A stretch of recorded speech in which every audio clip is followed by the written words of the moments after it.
अरविंद अपने हाथ में पकड़ी मोटे अनाज की रोटी को देखकर स्तब्ध रह गया। उसे अब भी यकीन नहीं हो रहा था कि वह जो आधुनिक दुनिया में यांत्रिकी और सामग्री विज्ञान का दोहरी उपाधि वाला पीएचडी था, किसी अज्ञात प्राचीन काल की दुनिया में आ चुका है। उससे भी ज्यादा भयावह बात यह थी कि वह इस शरीर के असली मालिक की सारी यादें भी अपने साथ लेकर आया था। इस शरीर का पूर्व स्वामी एक घोर निकम्मा इंसान था। न कोई काम धंधा, न कोई इज्जत। वह न केवल घर की जिम्मेदारी से भागता था, बल्कि अपनी सुंदर पत्नी के साथ मारपीट और गाली गलौज करना भी उसका रोज का काम था। अरविंद ने सामने खड़ी उस स्त्री को देखा। पूरा शरीर चोटों से भरा हुआ, आंखों में डर और असहायता साफ झलक रही थी। उसका नाम था सावित्री। अरविंद का दिल भर आया। उसने धीमी आवाज में उसे ढाढ़स बंधाया और वादा किया कि अब वह उस पर कभी हाथ नहीं उठाएगा। मगर सावित्री को जरा भी भरोसा नहीं हुआ। उसे लगा कि उसका पति फिर कोई नया नाटक कर रहा है। इसी दौरान घर में एक अनचाहा मेहमान आ टपका। वह था गांव का कुख्यात महाजन भैरवलाल। उसके हाथ में एक कर्जनामा था, जिस पर साफ लिखा था कि अरविंद उस पर 30 गाड़ी चांदी का कर्जदार है। 3 दिन के भीतर सूद समेत 40 चांदी चुकानी होगी। अगर वह न चुका पाया तो उसकी पत्नी, पैतृक मकान और खेत सब कुछ भैरवलाल का हो जाएगा। भैरवलाल की लालची निगाहें बेझिझक सावित्री पर टिक गईं। बेहुदे अंदाज में उसने कहा कि अगर आज ही सावित्री को उसके साथ भेज दिया जाए तो पूरा कर्ज माफ समझा जाएगा। यह सुनते ही अरविंद का खून खौल उठा। उसने गुस्से में भैरवलाल को ललकारा और भला बुरा सुनाया। मेरे घर में आकर मेरी पत्नी पर नजर डालता है। कर्ज का कागज उठाकर यहाँ कुत्तों की तरह भौंकने मत आ, निकल यहाँ से। भैरवलाल ने हंसते हुए कर्जनामा जमीन पर फेंका और तिरस्कार भरी मुस्कान के साथ वहां से चला गया। सावित्री को अपने साथ और कष्ट न झेलना पड़े,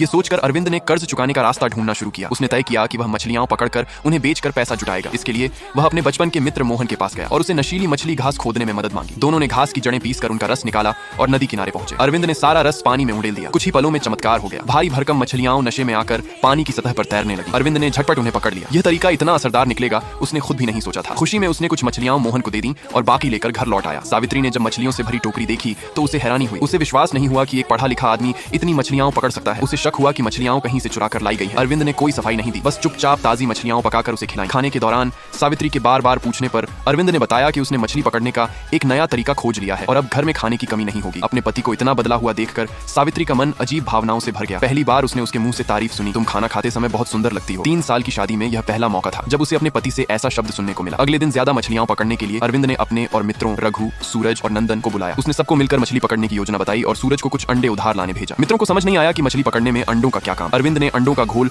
नशीली घास के रस में मिलाकर नदी में डाल दिया। सब लोग संदेह में थे, मगर तभी एक मित्र को पैरों के पास हलचल महसूस हुई। देखते ही देखते ढेर सारी मछलियां आकर्षित होकर नशे में पानी पर तैरने लगी। खड़े क्या हो, पकड़ो। चारों ने जमकर मछलियां पकड़ी, मगर समस्या यह थी कि बाजार दूर था। अगर रास्ते में मछलियां मर गईं तो दाम नहीं मिलेगा। अरविंद पहले से तैयार था। उसने मछलियों के सिर और पूंछ को इस तरह बांधा कि गलफड़े खुले रहें ताकि वे ज्यादा समय तक जिंदा रह सकें। अगली सुबह सब मछलियां लेकर शहर के बाजार पहुंचे। वहां पहुंचते पहुंचते भी मछलियां फुर्ती से तैर रही थीं। देखते ही देखते सारी मछलियां बिक गईं, लेकिन हिसाब लगाने पर कुल रकम सिर्फ 13 चांदी और 17 तांबे निकली। कर्ज चुकाने के लिए यह रकम नाकाफी थी। मित्रों ने सलाह दी कि सावित्री के कंगन गिरवी रख दिए जाए, बाद में मछली पकड़कर छुड़ा लिए जाए, पर अरविंद ने साफ मना कर दिया। उसने सबको पैसे दिए और कहा, दक्षिण बाजार की पूर्वी गली में